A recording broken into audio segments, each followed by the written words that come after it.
Bonjour et bienvenue à ce premier forum sur l'installation pluriprofessionnelle. L'objectif est de vous faire découvrir à travers de courtes présentations l'exercice pluriprofessionnel, si possible de vous donner envie et de vous donner les clés pour une installation réussie. Commençons d'abord par le pourquoi s'installer en pluriprofessionnel. Après un bref rappel sur l'histoire des soins primaires, nous essaierons de vous expliquer pourquoi l'installation.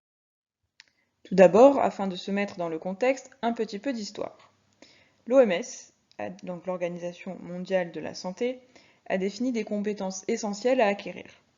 Deux sont primordiales pour nous aujourd'hui. Des soins centrés sur le patient, avec le développement d'une approche globale et préventive pour aider au changement des comportements pouvant influer sur la santé. Et deuxièmement, une perspective de soins. La première définition a été proposée par l'OMS en 1978 à Alma-Ata. La conférence a réuni 3000 délégués des ministères de la Santé de 134 pays. Elle soulignait la nécessité d'une action urgente de tous les gouvernements, de toutes les personnes des secteurs de la santé ainsi que de la communauté internationale pour protéger et promouvoir la santé de tous les peuples du monde. La première définition des soins de santé primaire a donc été proposée par l'OMS et les définissait comme des soins de santé essentiels, universellement accessibles à tous les individus et à toutes les familles de la communauté, par des moyens qui leur sont acceptables, avec leur pleine participation et à un coût abordable pour la communauté du pays.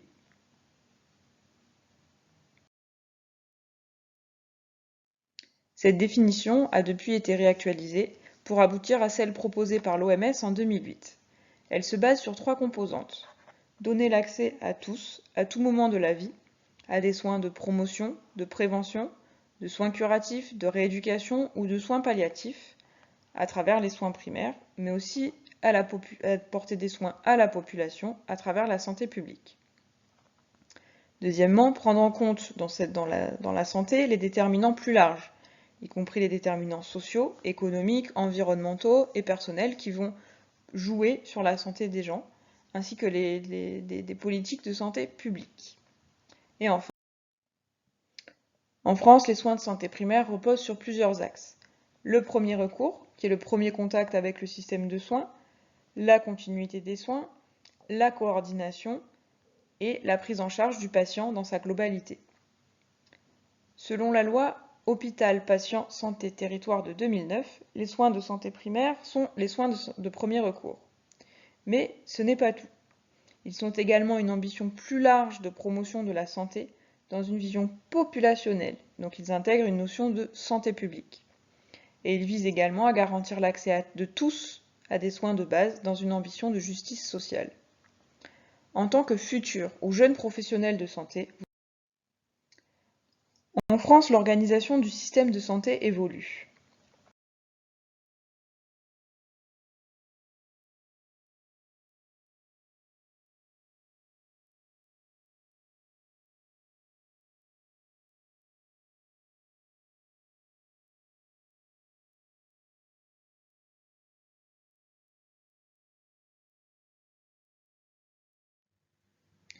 Historiquement, il s'agit d'un système professionnel non hiérarchisé, c'est-à-dire que l'organisation des soins de santé primaire est laissée à l'initiative des acteurs, notamment ceux de premier recours ambulatoires.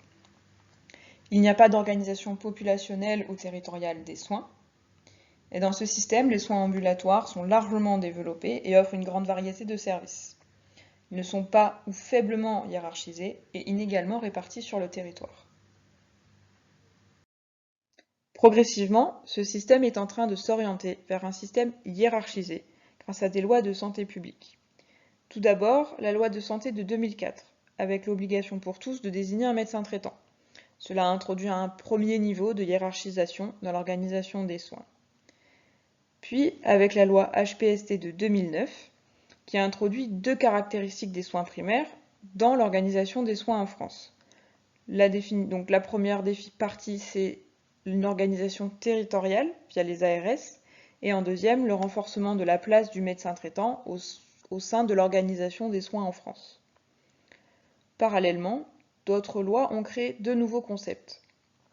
En 2007, les maisons de santé pluriprofessionnelles, pour une première organisation populationnelle basée sur une patientèle d'un médecin ou de plusieurs médecins. S'organiser, d'accord. Pourquoi? Parce qu'en premier, il s'agit d'une question d'efficience. Les études montrent que plus le système de soins est organisé, meilleurs sont les résultats de santé et plus bas sont les coûts, et meilleure est l'équité en santé. S'organiser, d'accord, mais pourquoi en pluriprofessionnel? Là encore, les études ont montré des avantages pour les patients, pour le médecin et pour la communauté.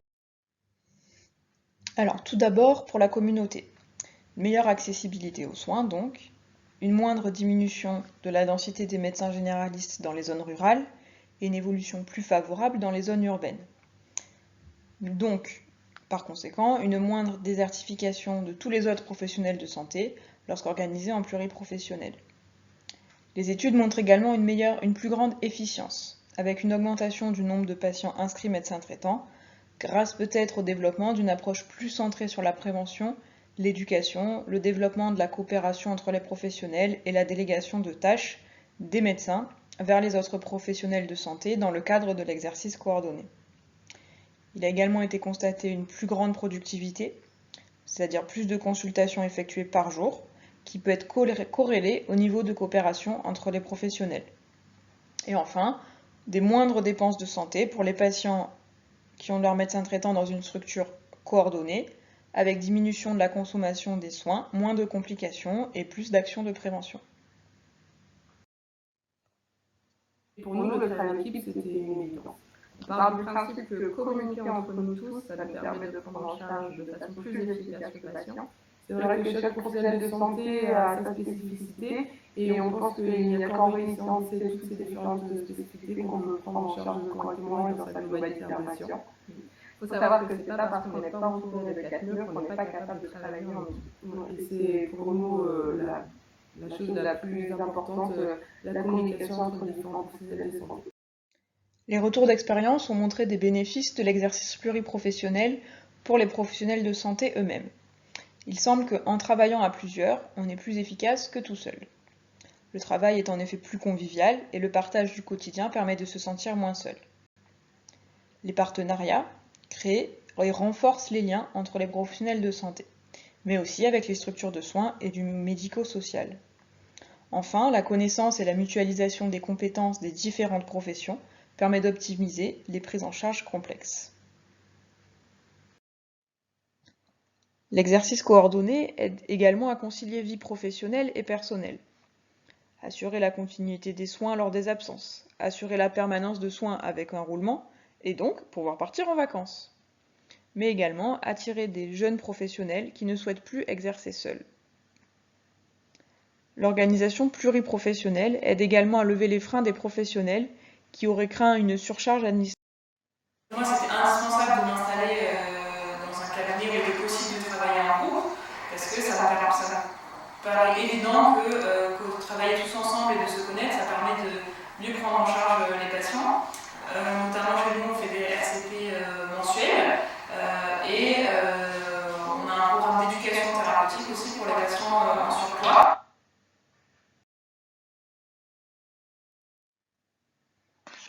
Enfin, pour les patients, alors l'exercice coordonné permet de mettre l'action sur la prévention, le dépistage et l'éducation à la santé. Par exemple, en mettant en place des actions de promotion des dépistages, qu'ils soient organisés ou individuels, en organisant des événements lors des journées nationales, en organisant des réunions d'information. L'exercice coordonné permet aussi de se faire le relais des actions locales ou nationales de santé publique et de faciliter l'intervention des acteurs sur le territoire. L'exercice coordonné permet, grâce au réseau de professionnels qu'il crée, de répondre aux besoins de santé des patients avec des acteurs de proximité, donc des acteurs qu'il connaît et qu'il côtoie et qui ne sont pas à l'autre bout de la ville ou dans un autre département. L'exemple le plus parlant, bien sûr, est pour... Ce qui m'a plu dans le fait de travailler en professionnel, c'est la facilité de la proximité en fait, de lien avec les autres professionnels de santé et du coup la facilité de les contacter pour discuter ou leur adresser des patients. Et par ailleurs, on travaille aussi sur des protocoles professionnels qui ont pour but de faciliter l'accès aux soins des patients. L'organisation en pluriprofessionnel permet d'améliorer la qualité de la prise en charge des patients. Par exemple, en organisant des réunions de concertation autour de cas complexes, en mettant en place des protocoles de prise en charge. Par exemple, pour des patients lombalgiques, au lieu de voir seul le médecin, seul le kiné, seul le spécialiste ou le pharmacien, les différents professionnels vont s'organiser entre eux sur un protocole qu'ils ont élaboré ensemble pour savoir qui le patient voit en premier, qui fait quoi, qui dit quoi, qui informe qui, et qu'est-ce qu'on fait s'il y a telle ou telle problématique. Ça permet d'optimiser la prise en charge du patient et d'assurer un meilleur suivi. L'exercice pluriprofessionnel permet aussi de développer des pratiques innovantes. Quand on est de plusieurs métiers différents, on ne pense pas de la même façon, et ça permet d'innover au service du patient. Par exemple, les infirmières ASALE, ASALE signifiant Action de santé libérale en équipe. Nous intervenons donc auprès des patients de ces médecins avec lesquels nous sommes protocolisés dans le cadre de délégation d'actes sur des pathologies chroniques, type le diabète de type 2, le repérage des troubles cognitifs, les risques cardiovasculaires accrus, l'obésité de l'enfant, le sevrage tabagique, la BPCO. Dans ce cadre, nous nous occupons de faire de l'éducation thérapeutique du patient individuel. Le luxe que nous avons, c'est d'avoir tout le temps nécessaire par patient. Nous ne sommes pas limités. Le but étant de libérer du temps médical, d'autonomiser les patients, de les informer sur leur pathologie et, in fine, diminuer le nombre d'hospitalisations et d'aggravation de la maladie.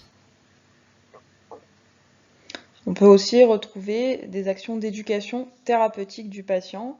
Il est possible en libéral de mettre en place des programmes d'éducation au sein d'une équipe de soins coordonnés. Le TP, qu'est-ce que c'est? C'est l'éducation thérapeutique du patient. C'est quelque chose que vous avez sûrement déjà vu à l'hôpital ou au moins entendu parler. En ambulatoire aussi, il est possible de mettre en place des programmes d'éducation thérapeutique. Je dis bien programme, il ne s'agit pas d'une action isolée ponctuelle, mais bien de tout un parcours qui est construit avec le patient en fonction d'objectifs qui sont propres et qui sont déterminés avec les professionnels. L'objectif final, c'est d'aider les patients à acquérir des compétences et des savoirs qui vont leur permettre de mieux gérer et de mieux vivre avec leur pathologie chronique. L'exercice coordonné facilite grandement la mise en place de ces programmes.